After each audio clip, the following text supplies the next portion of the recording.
Hi and welcome to Dave Barlow Guitar, and in this video I'm going to talk about this guitar, which is the Les Paul Gold Top. And anybody who knows my channel will know that I play this a lot, done a lot of modifications to it. One thing I didn't do to it is put new frets on it. I got a shop to do that. And funny enough, it's a funny story, right? The whole reason why I started this channel was because I took this guitar to be refretted in a shop in Epsom. Say no more about that. About the shop anyway. Or where it is. So a couple of years back I took the guitar, maybe 3 years back actually, I took the guitar to this shop and I said, I want to refret, I want these particular frets, and I want this particular type of nut. And he said, yeah, okay, no worries. So I paid my deposit, I think, was deposit. And then 2 weeks later, he gave me a call, and he said it's ready. So I go and pick the guitar up, thinking, oh, this is going to be great, you know, because no more like rubbing the neck with my fingers, rubbing the fretboard with my fingers. Sorry, it's going to be great. So I got the guitar. It's in the case. I opened up the case. It kind of looked okay. I didn't really do much to it. I just took it home. The first thing I did, got home, played it.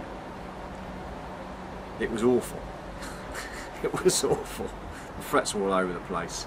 Some of them were sticking up. The strings were getting caught underneath the fret ends. The nut hadn't been changed. It was still the same old nut. So I don't know how he managed to do that. So I took it back to the shop. And I said to him, how do you expect me to play this guitar? You play this guitar and you tell me if it's playable. And he goes, oh yeah, sometimes this happens. I'm like, okay, fair enough. Are you going to sort of fix it then? He goes, yeah, I'll fix it, don't worry, I'll fix it. So he fixed it, called me up a week later, I got it back. I looked at it while I was in the shop and I said, no, it's not right. Still sticking, frets are still sticking up, strings are still getting stuck underneath it. The nut's not been changed. You haven't done it. You haven't done anything to this guitar. He goes, oh yeah, I did this. Okay. He said, look, leave it with me. Okay. So anyway, another week and a half I think went by, and I went back and I got the guitar, and he managed to like flatten down the frets a little bit. They were still sticking up a bit, and I could still get strings stuck underneath it. The nut wasn't changed. He said, yeah, he said, they should be alright now. I said, look mate, it's still getting stuck underneath the fret. And he said, well, leave it with me for a week and let me have a look at it. I go, I'll tell you what mate, forget it. I'll take it home, I'll do it myself. Anyway, so I kind of repaired the guitar myself. I did it myself.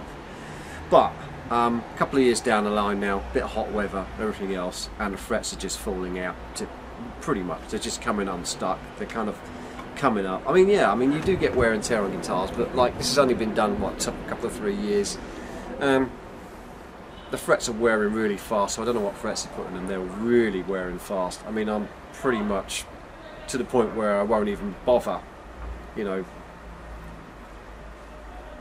like, you know, getting a file to these. They need renewing. They need new frets, and they're all sticking up. My strings get stuck underneath. It's just like I can get my nail underneath the fret there. You know, guitars dry out a little bit, but like this was never right from the start. Yes, I've broken the headstock on it since, but that shouldn't make any difference to all the frets up here, surely. So the reason why I started this channel in the first place, again, is because of this guitar, and because of the person who did a refret on it. And it was, do you know what? It was awful. It was so bad. It was so bad. But anyway, so this guitar is going to get the same treatment as another guitar I've already done. As you can see on my channel before, I did an Explorer. I put some steel jumbo frets on it, which I love them frets. It's great. It means you can have a really low action, if you wanted a low action, and it's really easy to get hold of the strings and you know, play the way I play. Same with my other guitar. I did a Hondo recently. That guitar, that's gone from a plicking in the front room guitar to a full-on gigging guitar, because I've changed the frets and the nut. It makes a big difference, and it makes a change in the sound as well. So anyway, so the Les Paul is going to go the same treatment at last. I've been putting it off, but I'm going to do it. I'm going to get on with it at last. You've seen me do a fret job. I mean, if you haven't, I mean, look at I'll put a link below how I do stainless steel frets on a guitar. I'm going to do exactly the same with this, except the only difference with this one is on a Les Paul, I'm going to put a brass nut on it, which I've been meaning to do for a long time. I may be doing some other modifications to the bridge as well. I may be changing that because there's been some problems with the screws that go in the bridge. The bridge this is an ABR1, so it's not like it's basically, I don't know if you can see this. It's screwed. Where are we? Can you see this? Screwed directly into the body. It's not drilled out really. And I've had some problems with that. I've got different studs in there at the moment because the original studs started wobbling. So I'm going to do something with that. I might have to drill them out. I don't know yet. But yeah, I thought I'd share that with you. Let you know that I'm still here, still doing stuff. The other thing is, if you want to see more in-depth, detailed stuff and other things that I do to do with, like, you know, amp repairs and guitar repairs and gigging and stuff like that. I mean, you can join my Facebook. Join me on Facebook. The link's somewhere below. If you haven't got a Facebook, then you know, make sure you subscribe on this channel. A lot of people think they're subscribed to this channel, but actually you're not. Google's changed the whole thing, the whole way it works. I mean, you're subscribed, but you just they don't let you know when I put out a new video.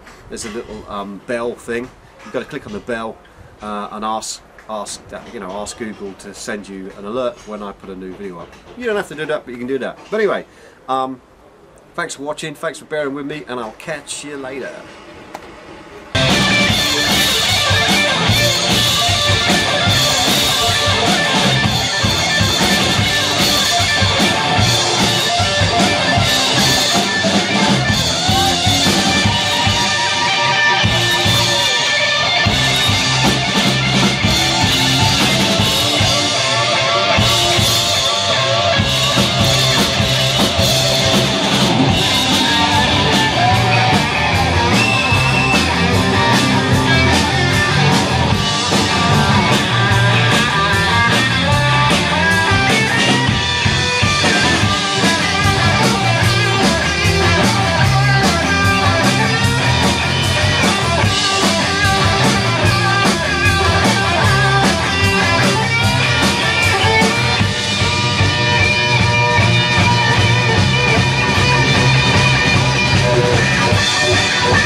Nailing it.